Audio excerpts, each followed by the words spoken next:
Kejahatan dalam biblical perspective bersama saya, Clara Mela. Dalam Matius 37 ayat 9 tertulis, sebab orang-orang yang berbuat jahat akan dilenyapkan. Artinya, konsekuensi dari kejahatan pasti akan diterima atau dituai. Bisa dilihat dalam Galatia 6 ayat yang ke-7. Di sini kita melihat kaus konsekuensi atau karma berperan sangat dominan dalam lingkaran kejahatan, crime circle, yang diperlihatkan atau yang kita lihat dalam kehidupan bermasyarakat sehari-hari. Apa itu kejahatan?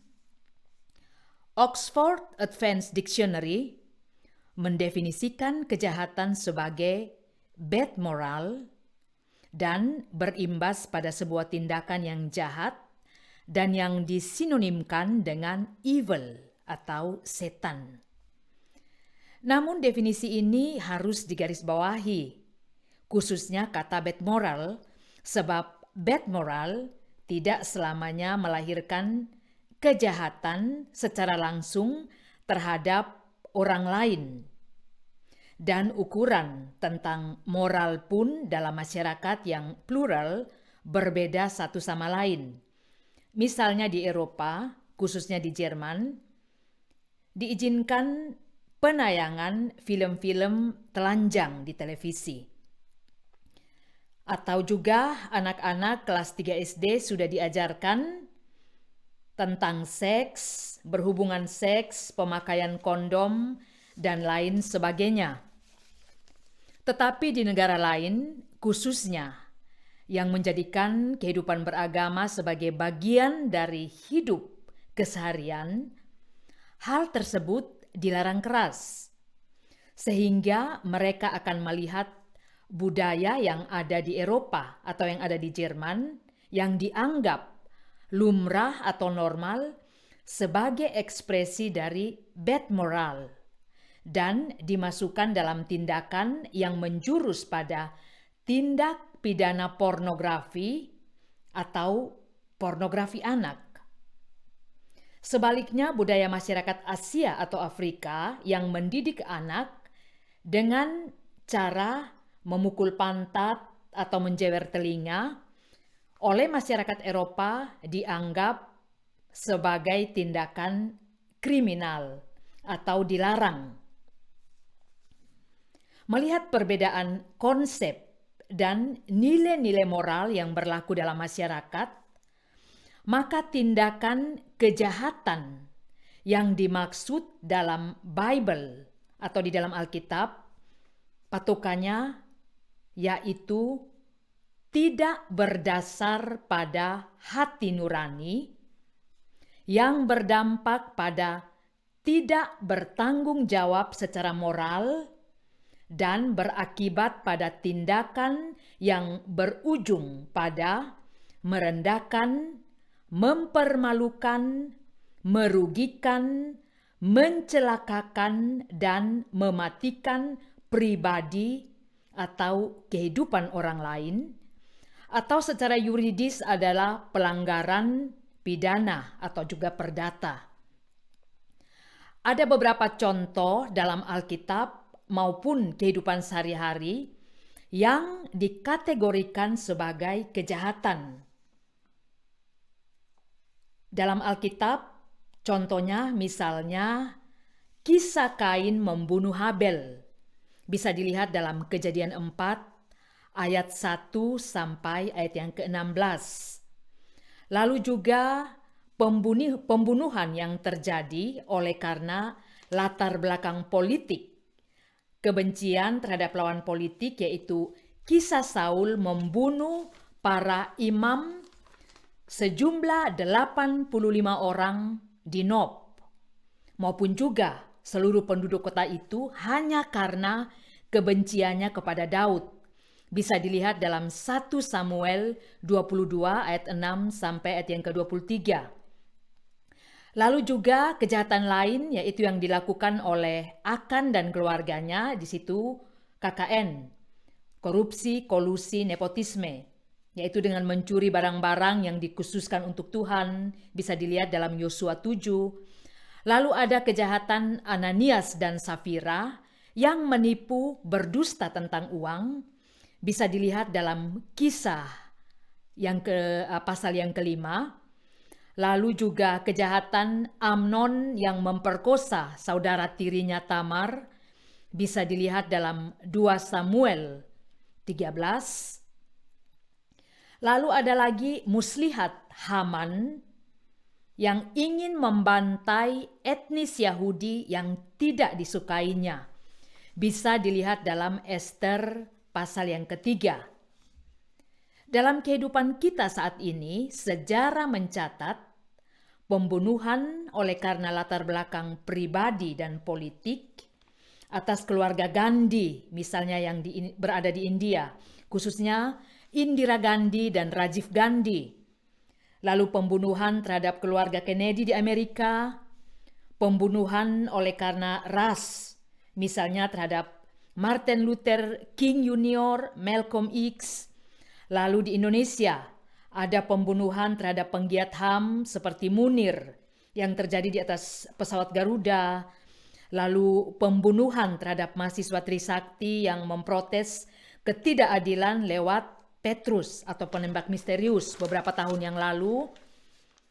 Lalu yang terakhir dan yang teraktual saat ini yaitu pembunuhan terhadap George Floyd di Amerika, maupun juga wartawan Khashoggi yang dimutilasi oleh karena persengkokolan politik.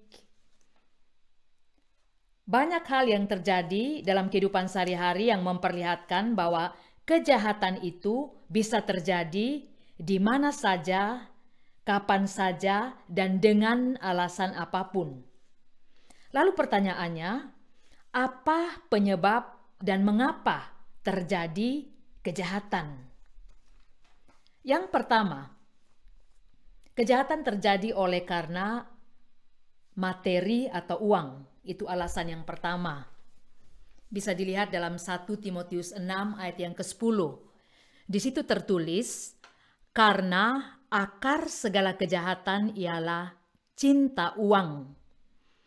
Uang di sini adalah penjelasan tentang segala jenis materi atau benda yang dianggap berharga.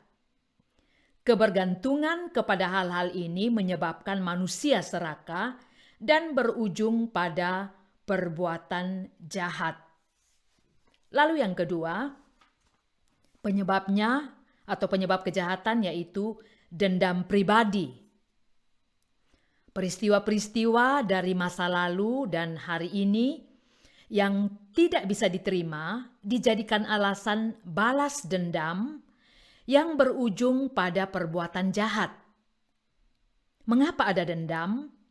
Sebab hati nurani tidak difungsikan sama sekali.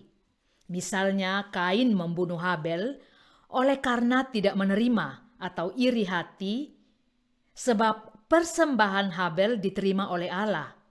Persembahan Kain tidak. Di sini Kain tidak berpikir logis bahwa karena Habel memberikan lemak atau bagian yang terbaik, yang terlesat, maka persembahannya berkenan di hadapan Allah.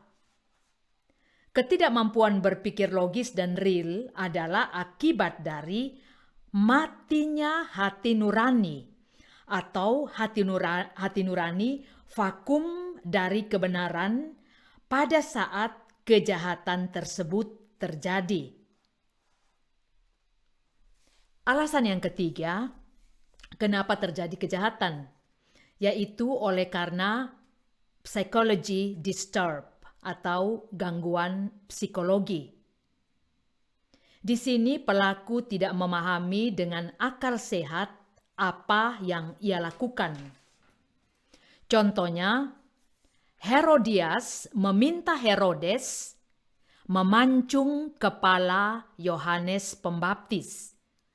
Bisa dilihat dalam Markus pasal yang ke-6 ayat 14 sampai ayat yang ke-29. Lalu Kaisar Caligula yang tidak dengan segan-segan membunuh atau menghabisi siapapun yang tidak ia sukai.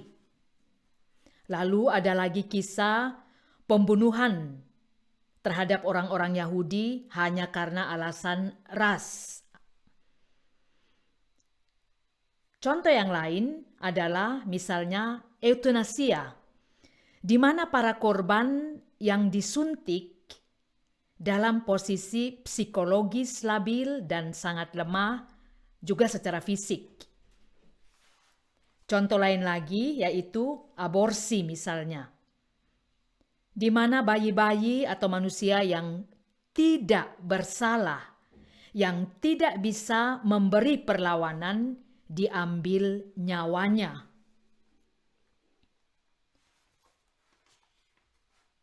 Saat Saul melempari Daud dengan lembing atau dengan tombak, bisa dilihat dalam 1 Samuel 18 ayat 6 sampai ayat yang ke-30,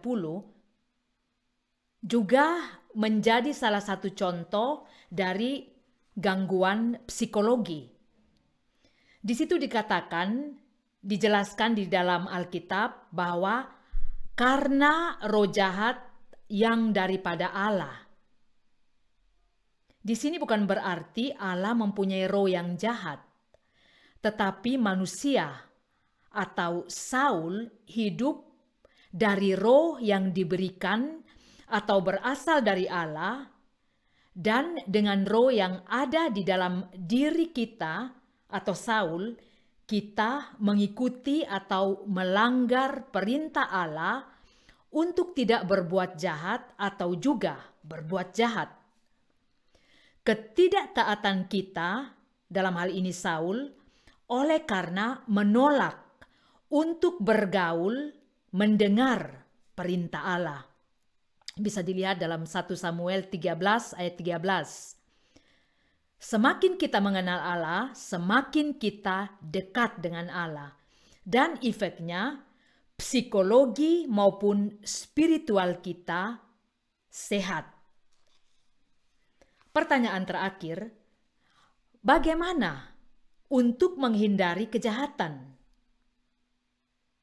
Belajar dari beberapa contoh dan peristiwa kejahatan yang telah terjadi di masa lalu, baik yang berasal dari cerita-cerita Alkitab maupun juga cerita-cerita keseharian yang terjadi saat ini, maka yang harus kita lakukan supaya menghindari kejahatan yaitu bergaul setiap hari dengan Allah. Luangkan waktu bermeditasi, luangkan waktu untuk membaca firman Tuhan dengan rutin, karena dengan demikian maka kerohanian kita akan diasah, kemampuan dan kekuatan spiritual kita akan dikuatkan, dan kita akan selalu diajarkan untuk melakukan hal-hal yang baik dan benar. Kiranya penjelasan singkat ini boleh menjadi berkat bagi kita semua. Amin.